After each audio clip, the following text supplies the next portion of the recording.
So the trailer for Pacific Rim The Black came out. I remember hearing about this maybe 1 year, even 2 years ago now. So it's been in the making for a while. You might well not be able to tell from the tone of my voice, but I am a big Pacific Rim fan. The first movie is legendary. The second, we try to forget about. And now there's an anime series coming to Netflix, so, you know, we can keep our expectations high. So let's watch this trailer and see what it's all about. Never thought we'd come back here after.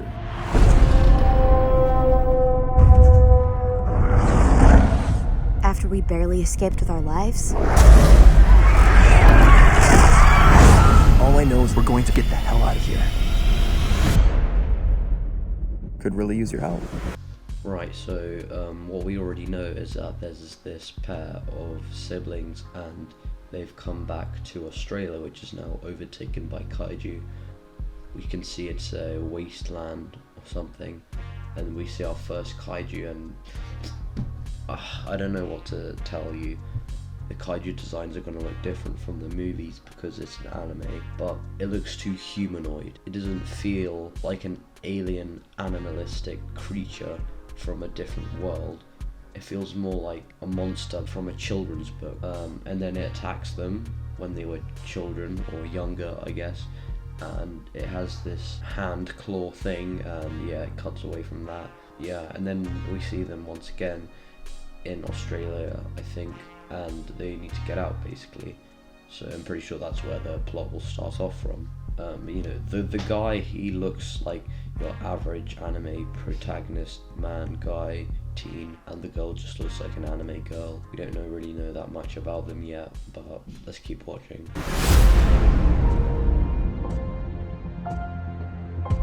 Somebody! Anybody!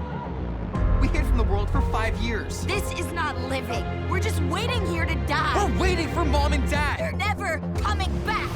Kaiju have taken the continent. Help isn't coming. I'm not saying the voice acting is bad, but it does seem a bit off. Maybe it's just the lip flaps, but you know. But the voice actors do seem pretty good. I'm not sure, but I feel like I've heard the girl's voice somewhere before. It does have that very distinct sort of high warble. I'm not sure how you describe it. Like when she screams, it's sort of that kind of thing. Anybody! Yeah, so we see they've been hiding out and stuff. You know, nothing too exciting. Yeah, and then she stumbles in on an event. Pretty convenient, but whatever. I'm guessing she's about to find the Jaeger now.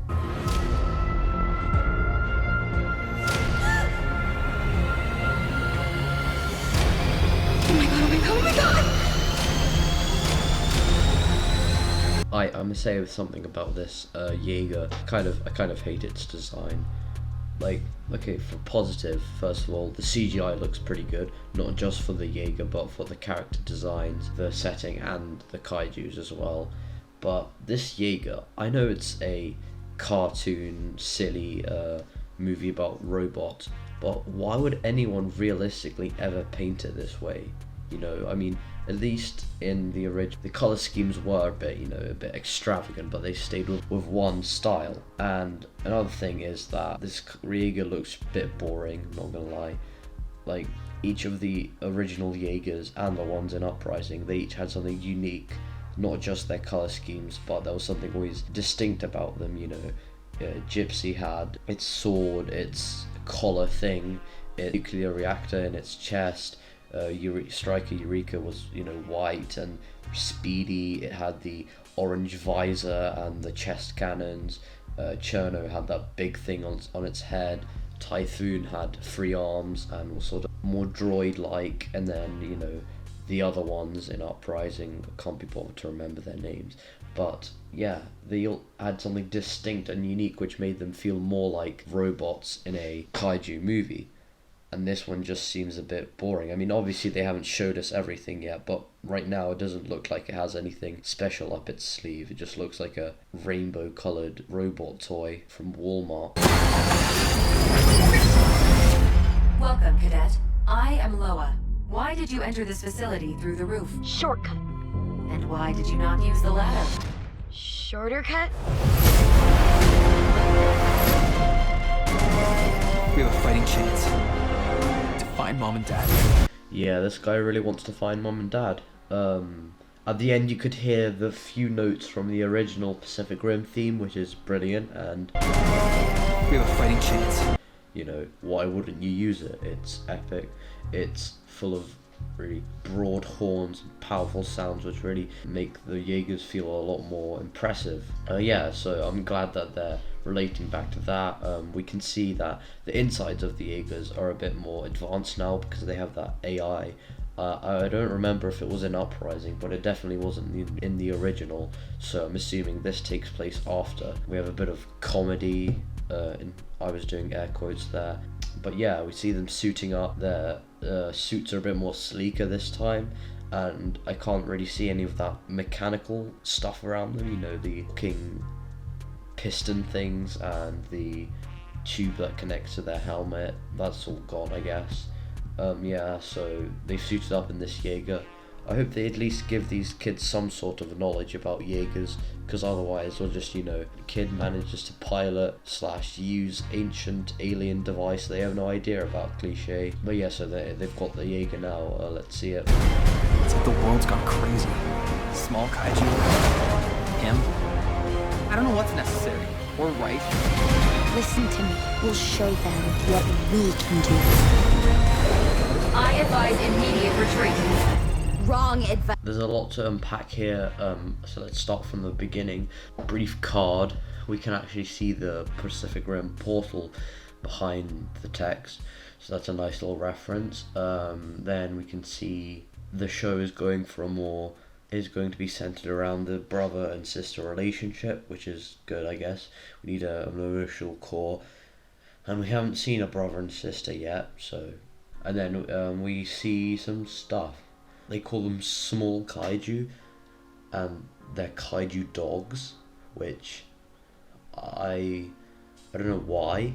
What does that mean? The kaiju were bred by the alien precursors because they needed to destroy the world or something, right? So why would they make small kaiju, and why do they look like dogs? I don't know. I hope they'll clear that up in the actual show. And then we see another kaiju which is different, to say the least.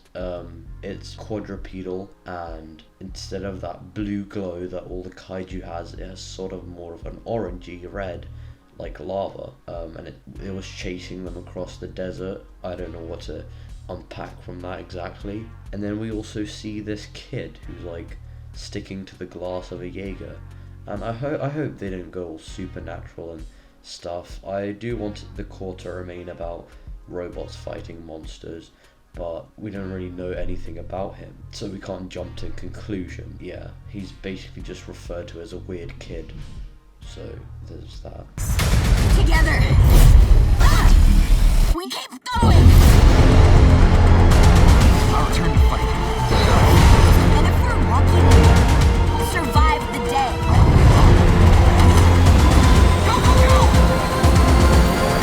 Okay, we see the nerf at the Jaeger out in the day for once.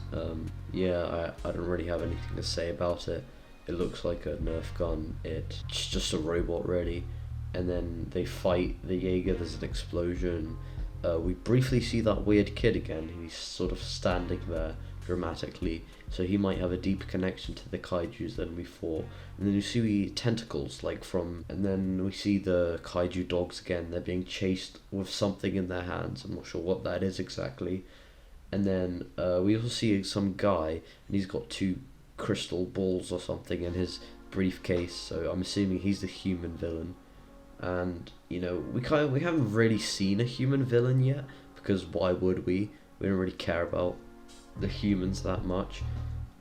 But you know, that's sort of unique. That might lead somewhere. And yeah, and then we keep going.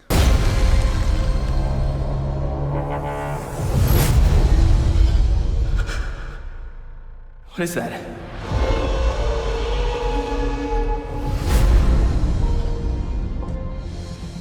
yeah, so we've seen another Jaeger, and he's looking hella scary. You can see the spiky shoulder things, protrusions that we saw when in Uprising, the Jaeger drones, they sort of grew these protrusions and spikes despite being machines when they were triggered into transforming by, you know, neuters and by the precursors.